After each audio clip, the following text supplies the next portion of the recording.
네, 사랑하는 우리 강남중앙교회 공동체 안에 계신 여러분 모두를 축복합니다. 여러분, 우리 공동체에 대해서 기도하고 계시죠? 늘 여러분 안에 우리 섬기는 강남중앙교회가 늘 기도의 우선순위에 계시고 공동체의 축복을 여러분 모두가 받았으면 하는 마음이 간절합니다. 이건 담임 목사만이 아니겠죠. 우리 장로님들, 권사님들만이 아니겠죠. 우리 모두가 주님의 공동체로 부르신 것입니다.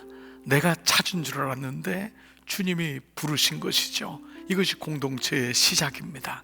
내가 찾은 공동체가 아니라 주님이 부르신 공동체, 우리를 이 안에 한 지체로 삼으셨습니다. 오늘도 이 은혜가 여러분 가운데 충만하시기를 축복합니다.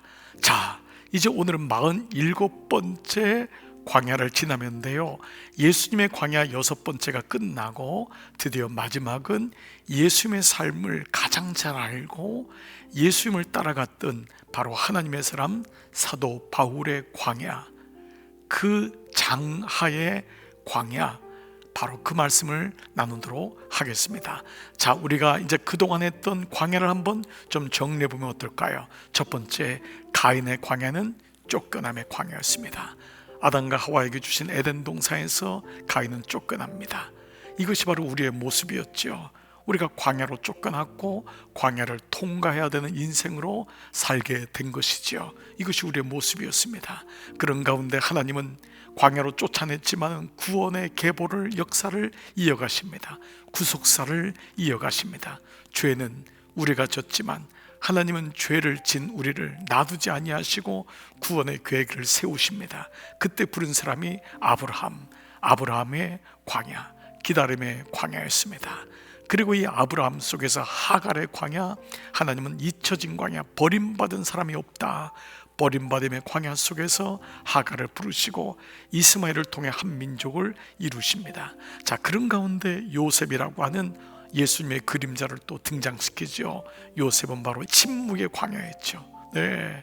자, 이 침묵의 광야를 요셉이 통과하게 되고 그 이후에 모세가 출애굽하면서 그 사람이 바로 잊혀짐의 광야였죠. 40년 동안 미디안 광야에서 장인의 양을 치면서 그는 잊혀집니다. 이후에 이스라엘의 광야가 40년 동안 미디안 광야를 헤매면서 그 안에서 우리는 불순종의 광야를 보게 되었습니다. 그들이 이제 사사시대 속에서 룻과 나오미의 광야, 바로 상실의 광야, 룻과 나오미를 통과해서 나라가 세워지죠. 그때 바로 통일 왕국을 세운 다윗의 광야, 그는 너무도 아픈 탄식의 광야를 거치게 되죠. 다윗 이후에 그러나 이스라엘 백성은 타락하게 되고 우상을 섬기죠. 그때 등장했던 하나님의 사람 엘리야, 그러나 엘리야도 영적 침체의 광야를 걷습니다. 로뎀나무 밑의 모습 여러분 아시죠? 자, 이렇게 엘리야의 광야가 이제는 포로기로 가게 됩니다. 포로기 속에 들어가면서 이사야와 예레미야의 광야 속에서 포로기의 광야가 등장하게 되죠. 포로기의 광야는 바로 절망의 광야였습니다. 그러나 절망이 끝이 아니었죠. 깊은 절망에서 하나님은 그들에게 메시아를 준비하고 있었습니다. 포로기 속에서 암흑기를 통과하죠. 그때 마지막 구약의 선지자가 나옵니다. 신약을 잇는 다리오코라는 세례자 요한, 세례자 요한의 광야는 바로 외로움의 광야였습니다. 그러나 이 외로움을 하나님은 고독으로 홀로 있기로 변화시키시면서 예수님의 오심을 기다리는 외로움의 광야, 고독의 광야, 홀로 있기의 광야를 통과하게 하십니다. 그리고 마침내 하나님의 예비하셨던 언약의 중보자여 언약의 실체가 되시는 예수 그리스도가 이 땅에 오심으로 그 십자가의 광야를 거치면서 우리에게 구원을 주십니다. 그리고 이제 오늘부터 세 번의 말씀을 통하여서 그 예수님을 따랐던 하나님의 사람 사도 바울의 장하, 긴 여름, 끈 여름이라고 하는 장하라고 하는 광야를 통과하게 됩니다. 자, 오늘은 바로 첫 번째 말씀인 바울에게 다소는 광야였다라는 것입니다. 자, 이 말씀을 함께 이제 묵상해 보도록 하겠습니다. 바울은 율법 전문가였다. 그리고 예수님 만나 그리스도인이 되었어요. 바울은 유대교와 기독교를 잘 연결해 줄 수 있는 사람이었다. 예루살렘 교회가 스카우트할 만한 사람이었다. 그러나 회심한 바울이 3년 후 예루살렘 교회를 찾아갔을 때 사도들은 그를 환영하지 않았고 만나준 사람도 베드로와 야고보 뿐이었어요. 바울은 예루살렘에 머물면서 사도들과 교제하며 좋은 관계를 갖고 사역을 하다가 적당한 시기에 선교사로 파송받고 싶었을 것이다. 그러나 예루살렘 교회는 그를 받아주지 않았어요. 자, 그를 받아주지 않았던 결정적인 이유가 있어요. 바울은 사도들에게 하나님이 자신을 이방인을 위한 사도로 부르셨다고 말했을 것이다. 자신은 이방인 선교에 관심이 있다고 말했을 것이다.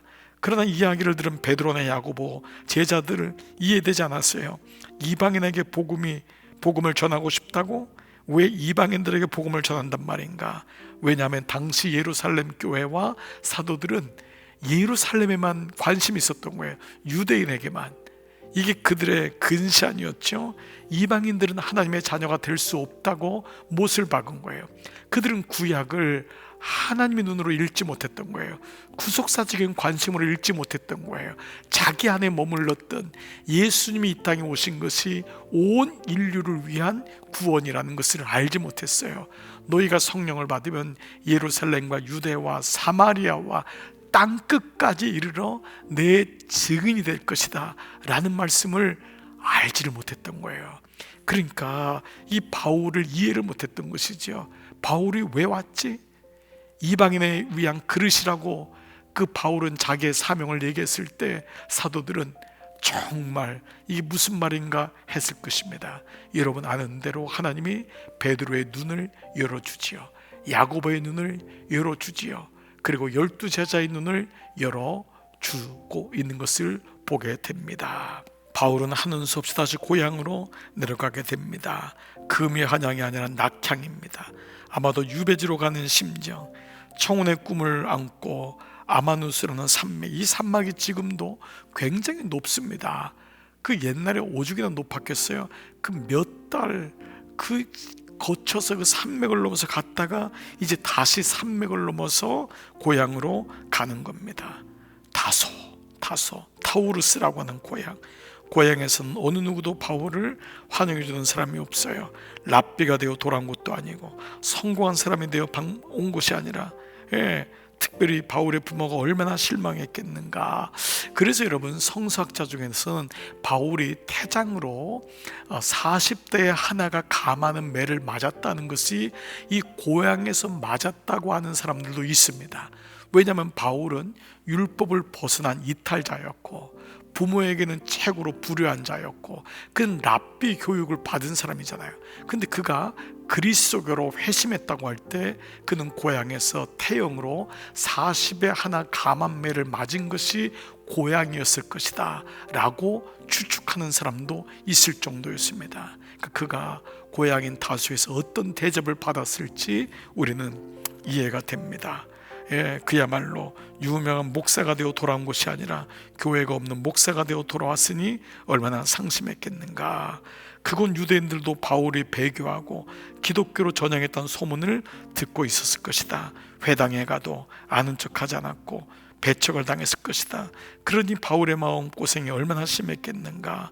예루살렘에서 거절을 당해 고향으로 내려왔는데 고향에서도 거절당했는데 그것이 바로 13년의 세월을 다소에서 보낸 거예요. 이게 이제 오늘 말하는 장하, 긴 여름이라고 하는 끝여름, 이 말씀으로 오늘 비유가 된 것입니다. 바울은 유대교에서 배신자로, 기독교에서는 핍박자로 어디를 가도 받아주지 않는 거예요. 여러분 우리가 바울에 대해서 좀 더 이런 맥락에서 봐야 됩니다. 그러니까 바울이 얼마나 그의 성향도 여러분 변화가 있잖아요. 우리 금요 성령 집회 때 바울의 성품이 어떻게 바뀌는지도 보게 되죠. 그는 바나바와 싸움을 하고 그는 율법에 능통한 자였고 자신 있는 자였지만 또 기독교 쪽으로는 또 아직까지는 회심은 했지만은 성령 충만했지만은 여전히 약한 모습도 있고 그러니까 그게 초반기의 모습도 이러했던 거예요. 다소에 있지만은 정말 그는 기독교 측에서 보면은 그는 기독교를 핍박했던 자고, 유대교에서 보면은 배교했던 사람이고, 중간에 낀 자가 된 것입니다. 예루살렘도 받아주지 않고 고향도 받아주지 않고 다소에서 13년 동안 광야를 살아했던 것이에요. 바울에게 있어서 진짜 광야는 아라비아가 아니라 다소였다. 저는 이 말의 의미가 참 있는 것 같아요. 그는 아라비아에서 3년 동안 신학훈련도 받고 기도훈련도 받지요. 그러나 진짜 광야는 다소였을 것이다. 우리가 살아가는 이 고향, 우리가 살아가는 이 땅, 우리가 살아가는 동네, 우리가 살아가는 이곳이 어찌 보면 우리에게는 광야가 될 수 있다는 것입니다. 그 다소에서 13년 동안 광야를 지나했던 거예요. 즉 삶의 광야가 있다는 것입니다. 묵묵히 걸어가야 될, 사람들의 말에 이리이비하지 않고 묵묵히 걸어가야 되는 그 광야가 있습니다. 저도 지난 시간 목회를 돌아보니까 목회가 광야였어요. 딴 게 광야가 아니었어요. 그 교회 생활은 너무도 감사하고, 목양을 하고 목회를 한다는 것, 교인들을 섬기고 교회가 성장하고, 이런 모든 삶을 보면 얼마나 감사한 일이에요. 그러나 사실 어찌 보면 저에게는 목회가 교회가 광야의 길을 걷는 거였어요. 가정 어떻습니까? 기쁨이 있죠, 감사가 있죠. 그러나 그 가정이 광야가 될 때가 있습니다. 우리가 자식들과의 관계는 어떻습니까? 늘 기쁜가요? 늘 자식들이 내 마음대로 따라오던가요? 소망이 넘치던가요? 그렇지 않습니다.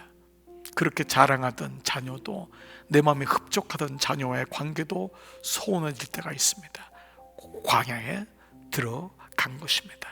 바로 바울에게 다소가 광야가 된 것과 마찬가지입니다.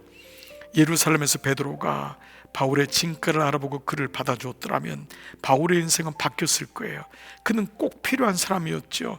율법의 전문가였으니까, 랍비였으니까 기독교와 유대교를 연결해 줄 수 있는데 이만한 사람이 없어요. 언어적으로, 학식적으로, 또 집안적으로도 정말 여러분 기가 막힌 사람이에요. 그러나 그는 어디도 이런 사람이 전문가예요. 정말 성경적으로도 여러 가지로도. 그러나 베드로는 그의 가치를 알아보지 못하고 그를 고향으로 내보냈고, 다소에서도 그는 배척자로, 변절자로 13년 동안 무명의 삶을 살면서 자기를 알아보지도 못하고 거절한 베드로와 사도들을 얼마나 원망했을까. 그런 그를 여러분 바나바가 찾아가잖아요. 우리 말씀을 통해 알고 있지만 하나님은 13년 동안 머물게 했던 거예요. 좀 바나바가 빨리 찾아갔으면 얼마나 좋았을까. 그런데 하나님은 그 시간을 채우게 하십니다. 세상이 나를 알아주지 않는다고 생각하며 원통한 마음으로 세상을 원망하며 살고 있는가? 그렇다면 당신은 지금 바울처럼 다소에 내려가 있는 것이다. 다소에서 광야를 지나고 있는 것이다. 자, 그럼 왜 이것이 장하의 광야인가? 봄, 여름, 가을, 겨울, 그리고 한 계절이 더 있다. 늦여름과 초가을 사이에 있는 장하라고 하는 또 다른 내려오는 네임, 이름이죠. 바로 무더운 여름이 빨리 끝나고 가을이 다가왔으면 좋겠는데 여름이 길어요. 생각보다 끝여름이라는 거예요. 끝날 듯 하면서 끝나지 않는데 이때를 장하라고, 길장자 여름 하자라고 부릅니다. 봄에는 씨를 뿌리고 여름에는 무성하게 자라고 가을에는 열매를 맺고 겨울에는 거둬들인 것을 곳간에 보관한다. 그러면 장하는 뭐 하는 것인가? 여름에 맺힌 열매가 무르익어가는 계절이다. 여름에 그 장대비와 소나기와 장마를, 그 태풍을 견딘 열매들이 무르익는 시간, 그 시간이 장하라는 거예요. 덜 익은 열매가 익어가는 계절, 감이 무르익어가는 계절, 청포도가 무르익는 계절, 벼가 무르익는 계절, 사과가 무르익는 계절이 바로 장하의 계절이다. 장하는 열매가 더 많이 열리거나 커지지 않아요. 이미 맺힌 열매들이 안으로 익어갈 시간. 사람도 마찬가지입니다. 겉으로 커져가는 것이 아니라 속으로 익어져가는 장하의 계절이 우리 모두에게 필요하다는 거예요. 모세가 미디안 광야로 도망간 40년이 모세에게는 장하의 계절이었고, 다윗이 사울에게 쫓겨 광야로 들어간 13년이 바로 장하의 계절이었던 거예요. 성경의 인물 중 준비되지 않은 채로 쓰임받는 사람은 없어요. 그들이 어디에서 준비하게 하셨는가? 광야다. 광야에 들어갔다 나온 사람만이 하나님에게 쓰임받는다. 이 사람에게는 광야의 시간이 바로 장하의 계절이었다. 그렇습니다. 바로 바울에게도 이 시간을 하나님이 준비하고 있는 것입니다. 우리가 이 광야라고 하는 인생 전체 속에서도 우리는 특별히 장하의 광야가 있습니다. 너무 시간이 더디가는 것 같고 왜 사람들이 나를 알아주지 못할까, 그런 느낌을 받을 때가 많습니다. 여러분, 목회하는 목사들에게도 이러한 마음은 정말 많이 있습니다. 우리 사랑하는 종들 가운데, 기업을 하는 분들 가운데 이러한 답답함을 가진 분들이 있을 것입니다.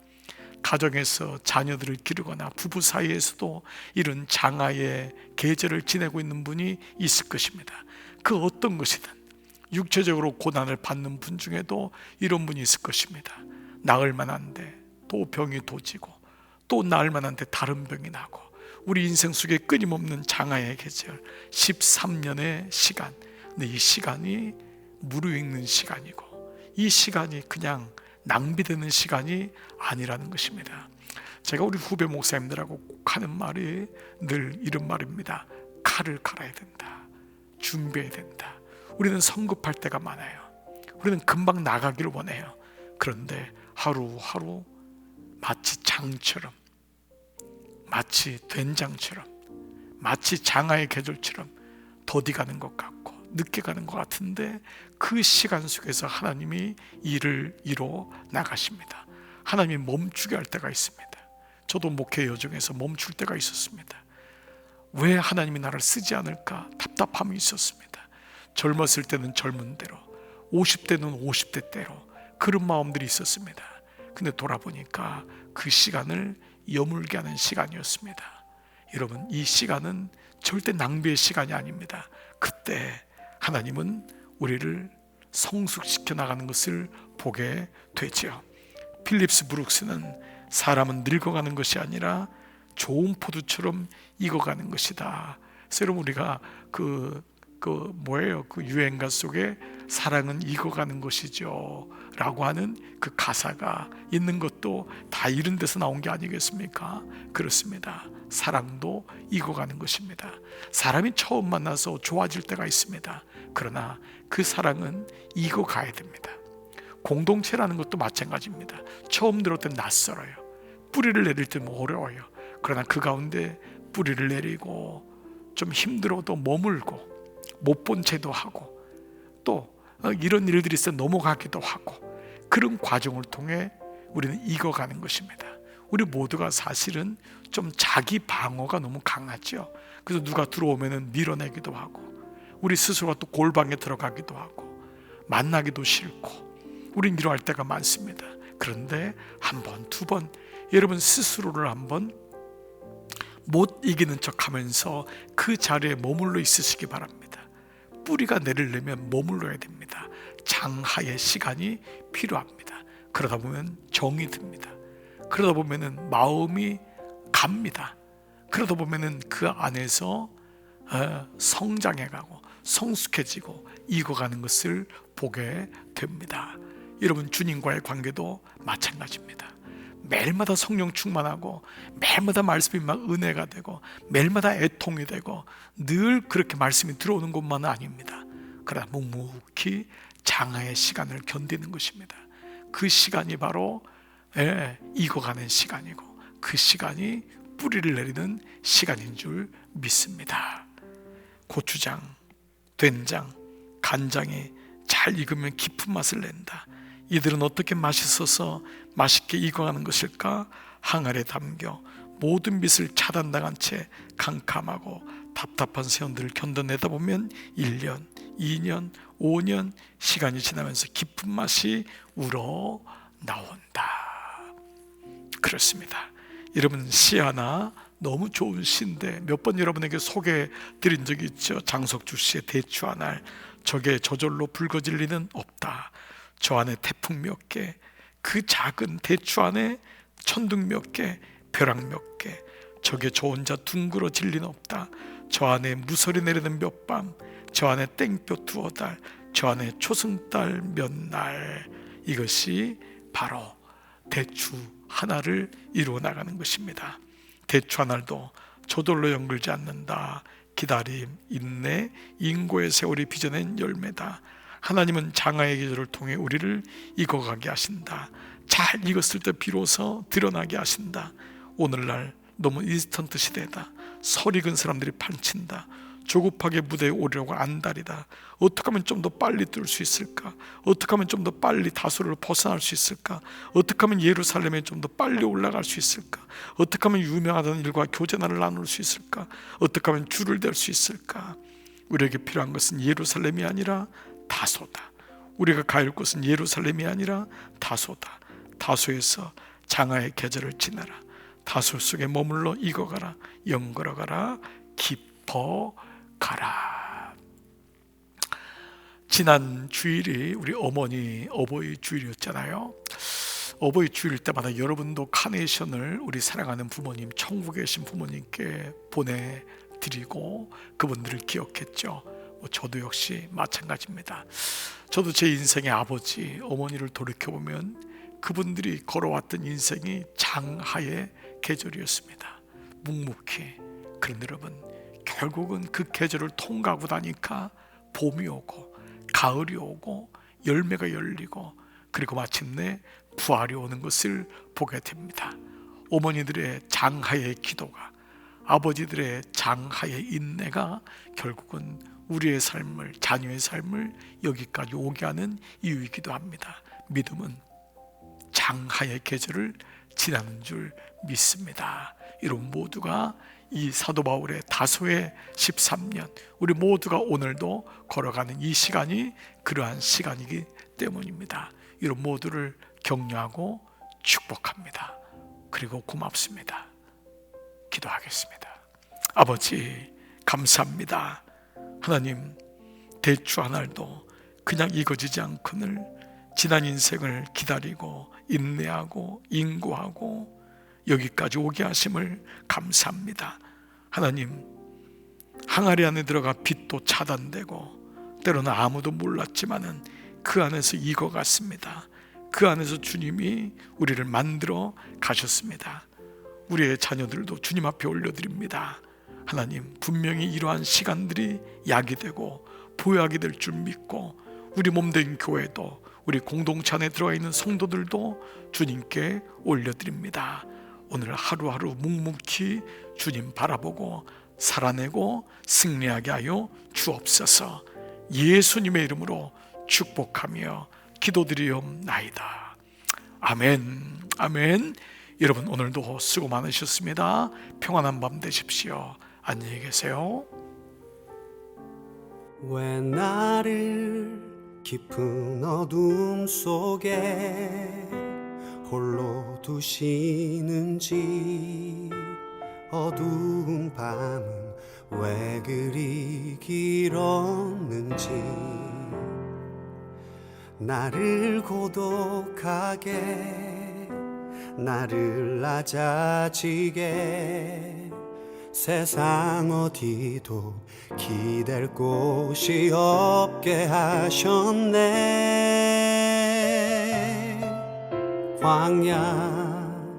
광야에 서 있네.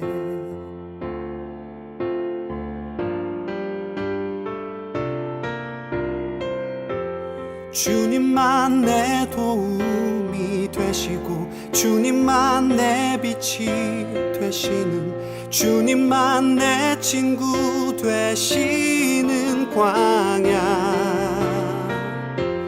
주님 손 놓고는 단 하루도 살 수 없는 곳, 광야에 서 있네.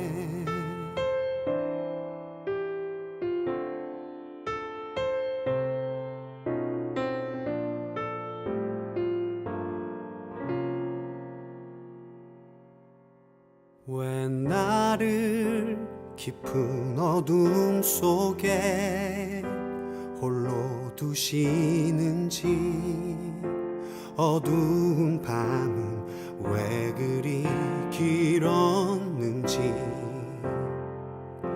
나를 고독하게 나를 낮아지게 세상 어디도 기댈 곳이 없게 하셨네.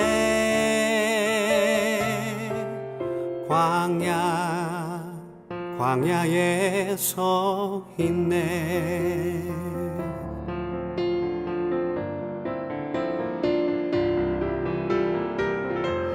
주님만 내 도움이 되시고 주님만 내 빛이 되시는 주님만 내 친구 되시는 광야. 주님 손 놓고는 단 하루도 살 수 없는 곳 광야.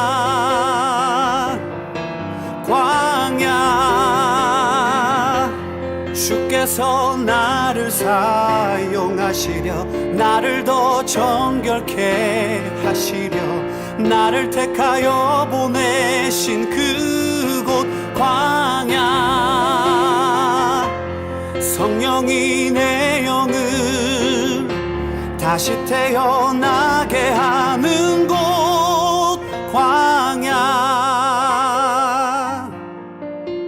광야에 서 있네.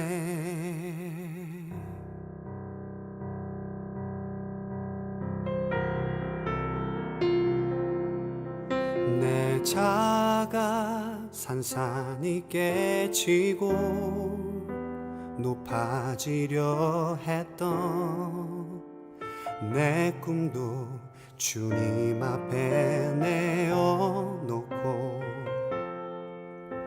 오직 주님 뜻만 이루어지기를 나를 통해 주님만 드러나시기를.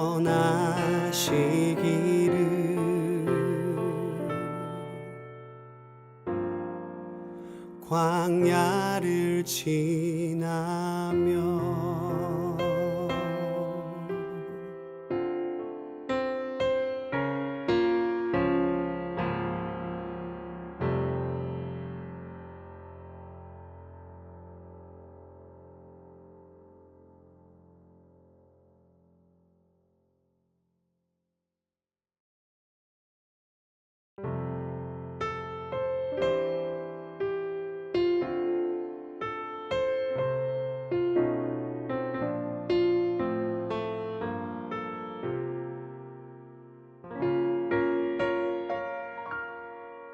왜 나를 깊은 어둠 속에 홀로 두시는지 어두운 밤은 왜 그리 길었는지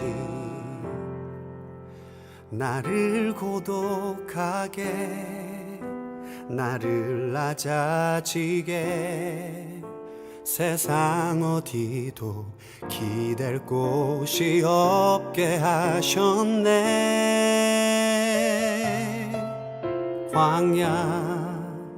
광야에 서 있네.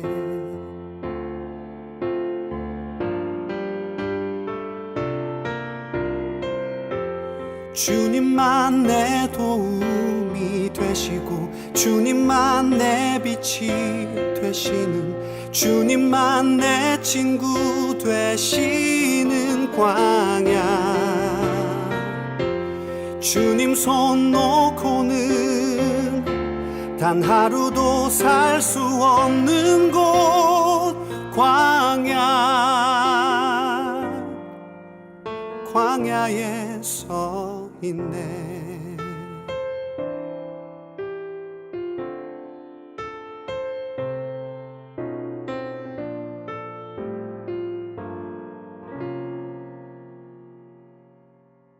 왜 나를 깊은 어둠 속에 홀로 두시는지 어두운 밤은 왜 그리 길었는지 나를 고독하게 나를 낮아지게 세상 어디